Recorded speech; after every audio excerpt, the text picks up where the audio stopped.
It's the most fun thing I do every week. It really is. I look forward to them, and I intentionally do mine on the weekends so that I'm not distracted with other things that I have to do, Yep. during the week, because I like to really have fun with it and just focus on it. And I do them early in the morning when I don't have anything else going on. So if I want to spend 2 hours or 3 hours or more, I can do that without going, okay, well, I've got an appointment or I got a call I got to hurry this up. I really do enjoy doing it. It is, and I mean this, the most fun thing I do every week. It is great though, like to hear the perspective of the guy that beat Vince. You know what I mean? Like it's awesome. Like I do a show with you, and you were on it with Kevin Sullivan, the Taskmaster. Awesome stuff. You get the Booker perspective, but you don't get the boss perspective. So it's awesome to kind of relive WCW when you listen to 83 Weeks and do that show. Because I mean, you're opening up. You're not afraid to be honest and give all the true details of what happened.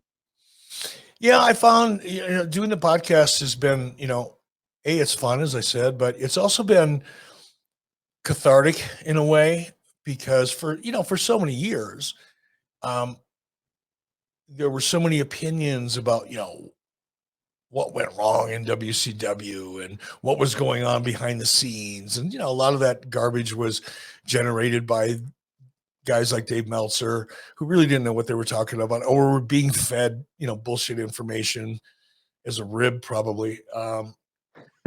But I used to, when I was confronted with that or asked about, what I was saying confronted, but when people would bring those, that narrative up in a conversation, I would just like, ugh, not this again. I wouldn't get defensive, but I'd get really not interested real quick.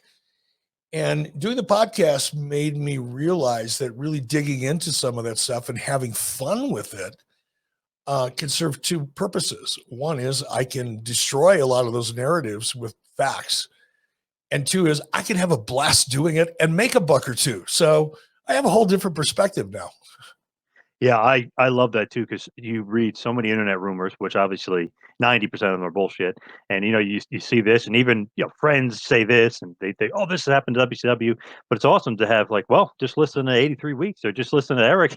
He's out there dispelling a lot of the stuff that's out there that was bullshit.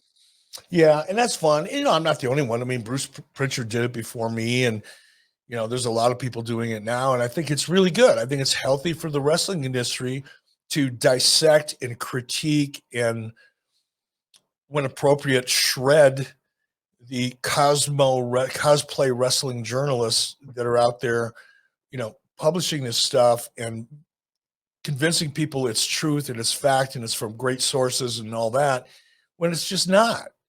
And I think now, because of social media, because of podcasts, because of shows like mine and many, many, many others, all these idiots who have been writing all this nonsense for years are being exposed. And I think overall that'll be healthy because the audience will be more informed, or at least given a different perspective, so they can think about it and choose what they want to believe. So I think it's a great thing. Sorry, Dave Meltzer. You thought you had it all sewed up until podcast came along, you douchebag.